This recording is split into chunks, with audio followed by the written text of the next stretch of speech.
Whether he likes it or don't. So let's welcome our spoken word artist, Lance Abilion, sa programang Dr. Love Radio Show. Good evening, Lance, and welcome to our program. Magandang gabi po sa iyo, Brother June, at sa atin po mga listeners ngayong gabi. Huwag po kayo mag-alala, Brother June. Okay na okay po sa akin dahil ako po ay nakapakinig po at grabe po. Ang Kinilabutan po ako galing kagabi. talagang, ang galing kumanta ng Dulce, no? Kakainis. Wala pong kaparisyon. Wala pong kapantay. Walang ano yan, ha? Walang rehearsal yan. Walang rehearsal yan. Pag upo niya rito, basta sinabi ko sa kanya, kakanta ka mamaya, ha? O yun. Minsan Wala ang pong warm-up minahal yun. ay ako. Opo. Napanood ko yan nang mag-perform siya sa Meralco Theater. Ano yun? It was, I think it was the story of Katie de la Cruz. Si Mommy Kate, yun. Did you notice that, Jake? Nagkukwentuhan kami tungkol sa buhay-buhay, mga problemang pinagdaanan niya. So, nag-uumiyak ang Dulce. Talagang tulo ng tulo ang luhan niya. Alam mo, mahirap kumanta ng gano'n, ano? Yung katatapos mo lang umiyak. Opo. O kaya Opo. yung umiiyak ka Medyo- tapos kumakanta ka. Yung emotions Galing Diba? ka po doon tapos biglang, Oo. medyo mahirap po yun. Mahirap yun. Tapos yung lalamunan, no? Parang iniipit yun, ano? Iba. Opo.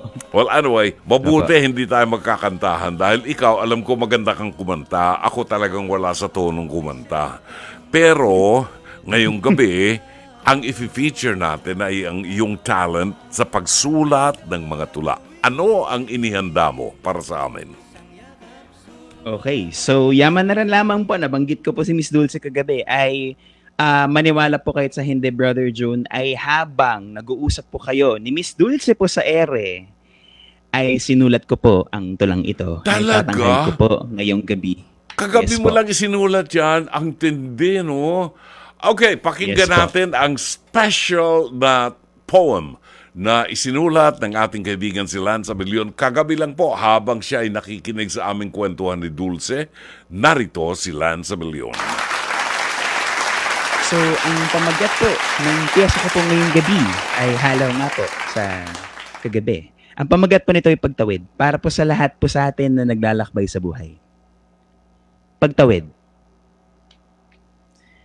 Sa bawat araw, tumatawid tayo sa lansangan. Marahil may dalang sasakyan o pawang naglalakad lamang. Ngunit bago makatawid, maghihintay muna ng saglit. Pula, naguhudyat ng paghinto, ng pagpigil.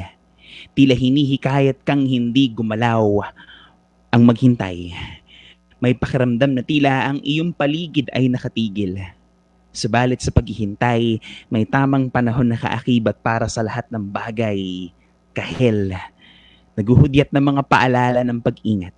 Mga babala na maglalayo sa mga bagay na maaaring sayo ay makapahamak. Maaaring hindi mo ito agarang makikita. Magkakamali ka at madara pa, subalit may pagkakataong kang muling bumangon at magtiwala. Berde, sumisimbolo ng pag-usad. Luntian ng paglaya. Pagbangon mula sa pagkaguho, ito ang pagkakataong bigyang halaga ang bawat lumilipas na segundo. Tignan ang mga bagay na maaaring magtulak sa iyo sa tagumpay. Sa buhay na ito, minsan may makakasama ka sa paglakad o madaranasan mo ang sarili na nag-iisang tinatawidan ng sana ng buhay. May makasama ka man o wala, ang mahalaga ay kapiling pa rin ang sarili. Binabagtas ang daan patungo sa daan ng pagkabuo, paglaya at pag-ibig sa gitna ng ating pagtahak, di man natin batid. May makatutunghay ng bawat nating himutok at pagkapagod. May makapapawi ng ating mga uhaw. May makararamdam ng ating mga hikbi. May bigla ang tatapik sa balikat at mag-aayang magliwaliw sandali. May mga kamay na handang mabigyang lunas ang ng sugat. Kung yung mamarapatin, pahintulutan mo sila. Buksan mo ang sarili sa pagtanggap ng mga tao sa umpisa ay waring mga panauhin lamang, ngunit hindi rin magtatagal ay magdudugtong at magpupuna ng iyong kakulangan. Silang magdaragdag ng mga panibagong mga dahilan na marapat mong pagpapatuloy. Silang magpapaalalang wala sa bagal o bilis ang bawat paghakbang kundi sa parating pagpili sa pag-usad. Sila ang mga magiging iyong karamay sa bawat paghihirap. Sila ang mga balikat na masasandalan sa pamamaluktot. Sila ang maaari mong maging kublihan sa saya at lungkot, at higit sa lahat, sa bingit ng lahat ng ito, may isang daan na agapay sa bawat mong paglakad.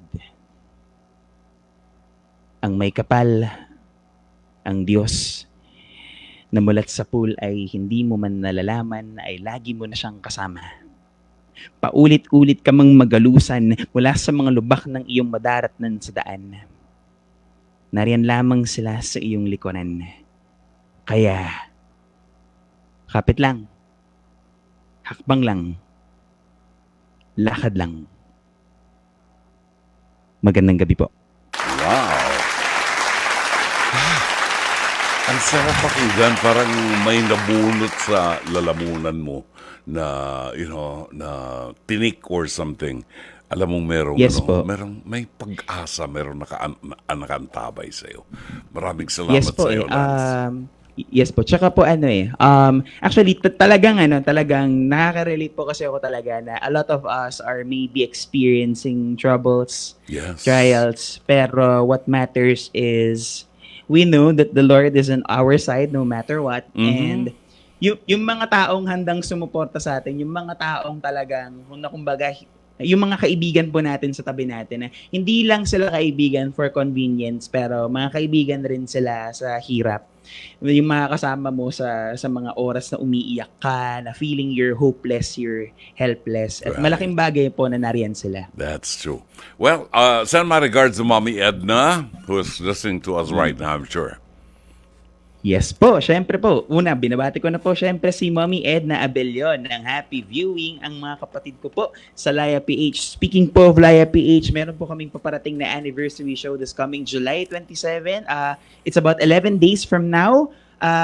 Ang pamagat po nito ay This Is Us. This will be at Caperosa Steakhouse sa Quezon City. 350 pesos po ang ticket. Sa mga kasamahan ko po sa Laya PH, magandang gabi sa inyo, kay Teacher JC Calasikas, kay Aling Lourdes ng San Fernando La Union, at syempre binabati ko po ang mga kaibigan ko po na si Ate Ruby at Kuya Bobby ng General. Mga kaibigan ko po, magandang gabi po sa inyo. Ay, oo, kaibigan ko yan, si Bobby and Ruby General. Oo. Naging Yes, pilgrims natin yan, Maraming salamat, Yes. Lance. Thank you. Pagbabalik po natin, ihahatid natin sa inyo ang liham kasaysayan padala sa ating palatuntunan ni Angie ng San Mateo, Rizal.